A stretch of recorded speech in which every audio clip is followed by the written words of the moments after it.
Hey everybody, this is Ebony. Thank you so much for joining me here on Ebony's Creativity. Today I have for you a clean with me video where you will see me removing my Christmas decorations from my living room. So if you enjoy this kind of video, please keep watching.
Alright guys, so we're approaching the end of the video. I just wanted to stop in and say please don't forget to subscribe to my channel if you have not already. Also let me know if you enjoy clean with me videos, because I have a lot of cleaning that I do, and if you enjoy that I can record more of it.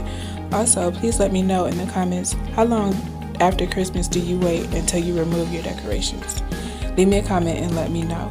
So that's if you enjoy clean with me's and how long you wait to take your decorations down after Christmas. So anyway, thank you so much for watching, and I will see you in my next video. Bye guys.